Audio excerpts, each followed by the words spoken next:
And even as we set up, essentially, just picking up from where Gladwell left off, I'll be discussing some of the issues that we've managed to point out from the Supreme Court process that we feel are a window into the wider conversation of what needs to happen before October the 17th if we are not to be encumbered with the same challenges that we have witnessed in the last August 8th election that saw it invalidated by the Supreme Court. And essentially, Gladwell spoke about the question of the public being able to verify the outcome of the election. And the inability to verify that is what led to the invalidation of the election. And the window into being able to verify the credibility of an election is in the foundational documents that express the results, which should be the will of the people, and then how those results are transmitted and conveyed. And that's essentially what was the basis of the Supreme Court's order for scrutiny of the results forms associated with the August 8th election and the ICT systems that were used to transmit the results. So as we begin, can go to the next slide. Essentially, the thrust of the court order was to have read-only access to the parties for the certified copies of the forms 34A, 34B, and 34C.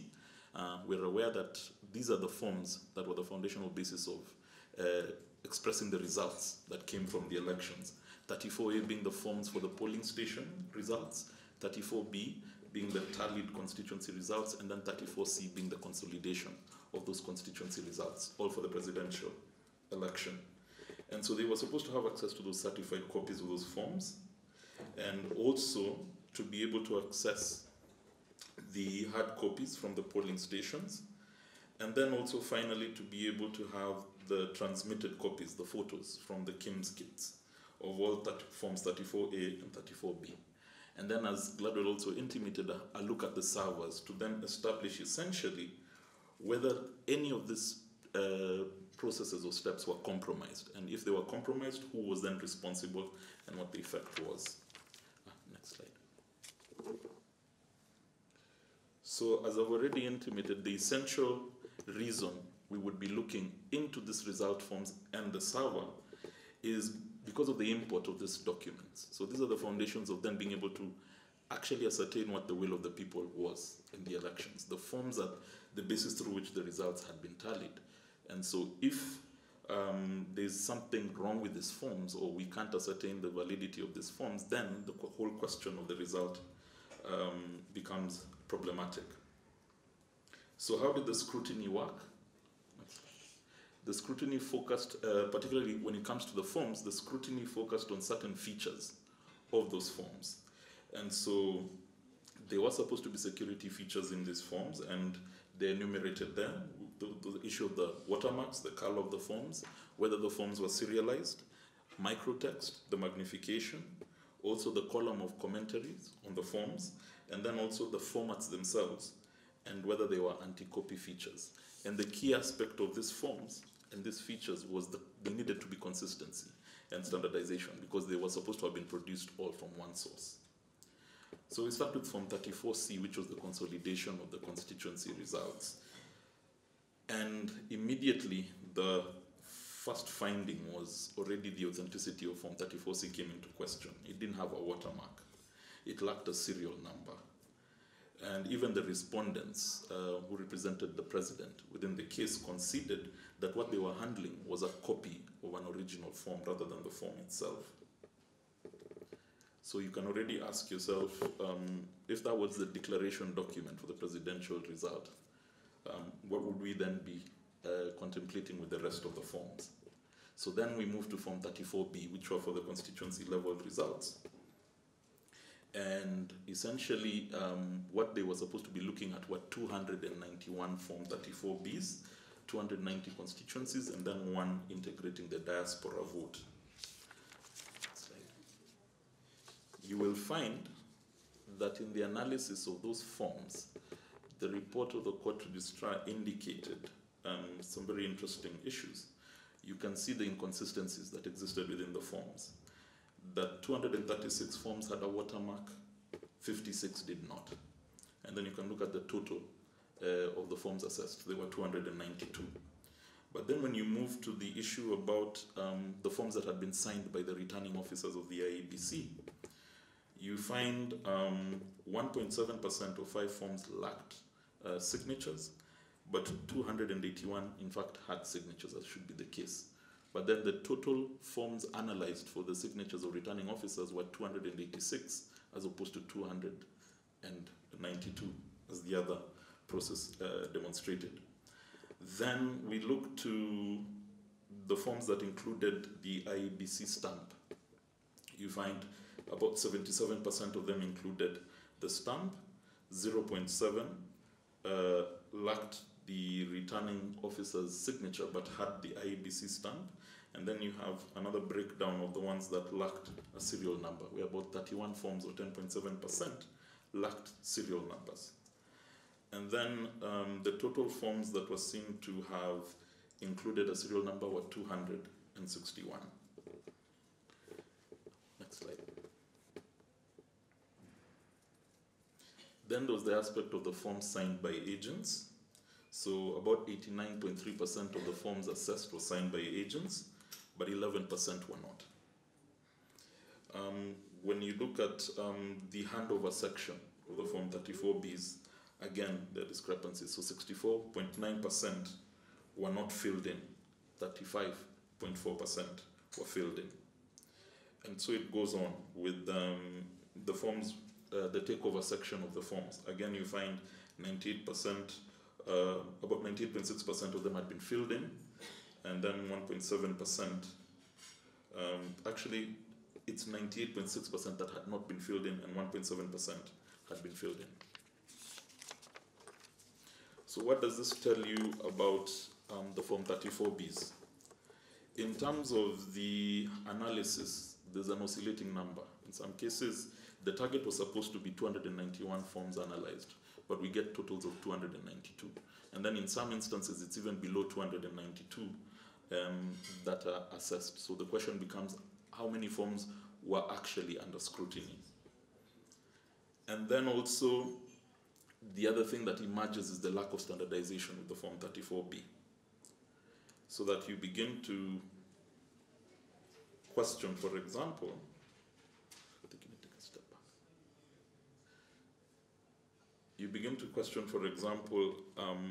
what would explain the lack of standardization in the forms, if indeed they were all issued from one perspective.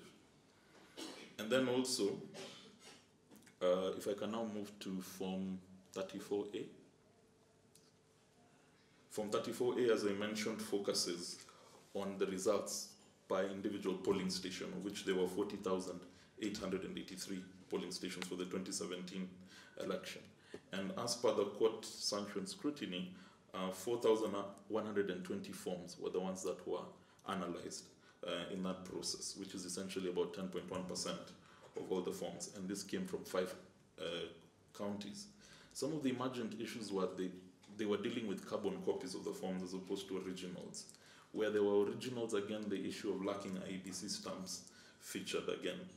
There was also the question of dealing with scanned copies, some also being photocopies, and then lack of inclusion of IEBC signatures.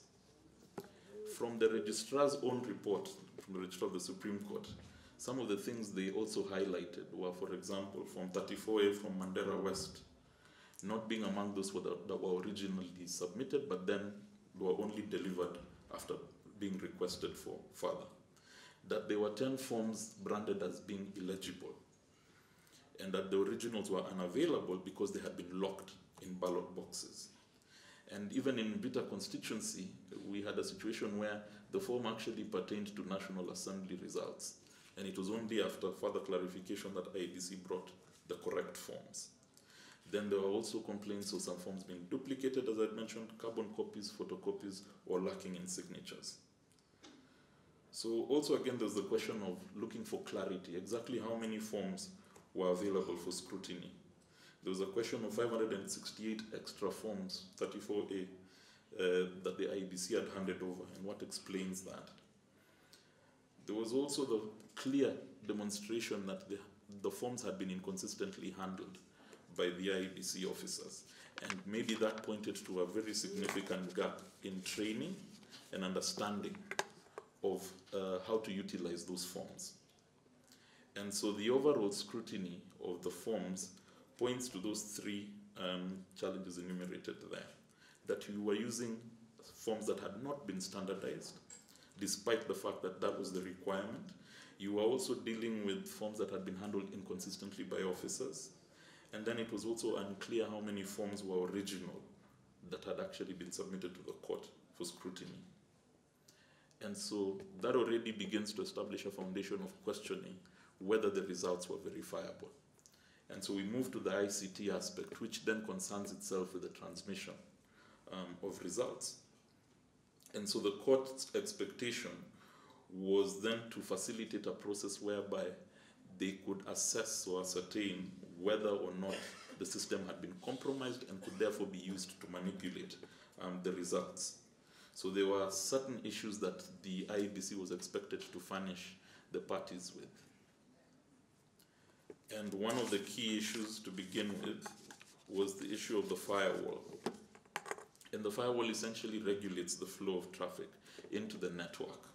And so being able to scrutinize the firewall would have enabled the parties and the court itself to be able to determine whether or not external persons had been able to access the IEBC systems, and whether they had managed to actually succeed in doing so. Was there compliance by the IEBC to this court order? The answer is no. They provided a diagram outlining the system rather than the actual configuration of the firewall. But despite that, the court was able to discover that who had actually accessed it internally within the IEBC, but to a much lesser extent, it was the external access to the system. So it's not clear if we had managed to ascertain, for example, all the external parties that had managed to access the IEBC system. So then when you look at the other aspect that the court wanted to look into on ICT, it was the operating system. And the operating system essentially manages how the server's resources are utilized. And so the importance of this is whether you could establish that you have the right people with the right expertise, having familiarity with that operating system, undertaking the analysis to then determine whether indeed the system was sound. There was compliance by the IEBC in this regard, but it emerged that the petitioner still sought further clarifications. In terms of system user types and levels of access, there are different privileges that are accorded to different users, as it also emerged within the context of the case. And so one of the things the court wanted to then establish is who and what type of privileges were accorded. And in this, the IEBC in fact complied. So then there was the issue of certificates of penetration tests, so that you could then be able to determine the efficacy and the strengths of the system. And the important thing was that they are required to be done by an independent party, a reputable firm. And while the IEBC complied in terms of providing the certification of penetration tests, it emerged that they may have possibly self-certified themselves rather than invited an independent party to be able to undertake those certifications. Then the next issue would essentially be what Gladwell had highlighted in her conversation, and it's the location of the Kenya Integrated Election Management System kits. The importance of this was to be able to see that the results were relayed from the polling stations, essentially, as required by the law and affirmed by the Court of Appeal decision, the Menakiai case. But then, no documentation was provided with regards to this GPS locations for the kits. So we could not establish, for example, if in fact those kits had been transmitting results from the respective polling stations. Then there was also a partial compliance by the IEBC with regards to that question. They provided a spreadsheet rather than a certified list And the court had actually tried to get information about where each KIMS kit had been assigned on election day. So in summary, with regards to location of the kits, they provided the GPS locations of the polling stations, but not the kits themselves. This wasn't explained by the IEBC, so it becomes very difficult to establish a clear picture of how the kits were used and where they were used. And even more worryingly, it means if they were, for example, some unallocated kits, they could have easily been utilized from any other location, perhaps even a stationary location, to then develop results and transmit them, and we would not be able to ascertain that. Then there was a question of the technical partnership agreements. And in that aspect, one of the important things to look at was auditing what is referred to as an application programming interface. And it can allow the user, for example, the API can allow the user to make to actually essentially manipulate the system, make it unavailable, or actually change data within it. So one of the things the court wanted to establish was whether there in fact was a manipulation of the APIs. And while the IEBC complied, they did so partially. They provided a link to one API, but did not specify that it was the only one used. The order was for a list for all of the APIs. So in terms of the logins that had happened to the IEBC server, obviously this was again something that captured a lot of the conversation during the conduction of the petition. So you wanted to know essentially which KIMS kits had been able to log in and transmit results, who else had been able to access the server, the time they had logged in, and therefore you can then be able to develop findings or an understanding of how the results process took place. There was no compliance of the IEBC in this respect. Instead, they didn't provide access to the system as ordered, and therefore you couldn't demonstrate the origin of the information that was provided.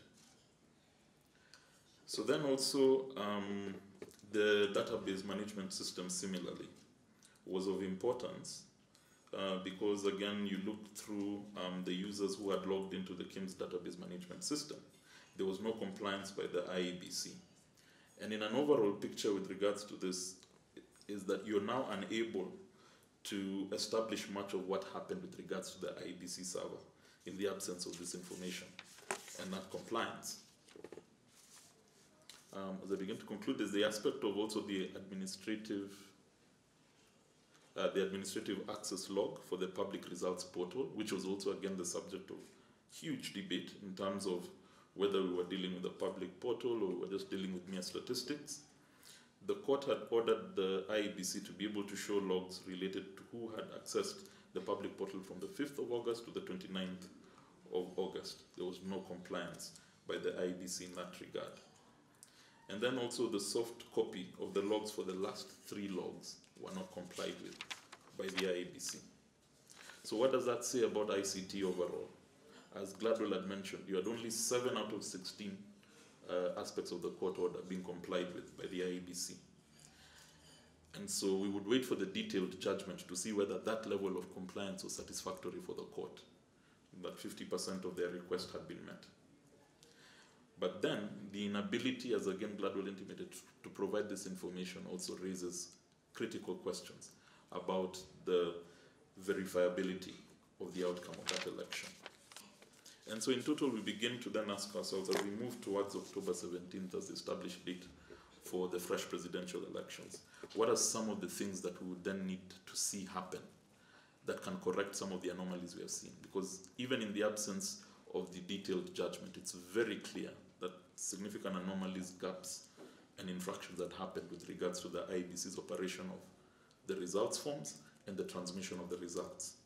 So just to quickly enumerate as I leave, there would need to, for example, be greater transparency with regards to the publication of the ballot papers and result forms. So we should be looking perhaps for more clarity and even a publication of the print order and the security features that should be included in both the ballot papers and the forms. There should be a shared template, that the template should be disseminated openly before printing with regards to how exactly should the results forms look. There should also be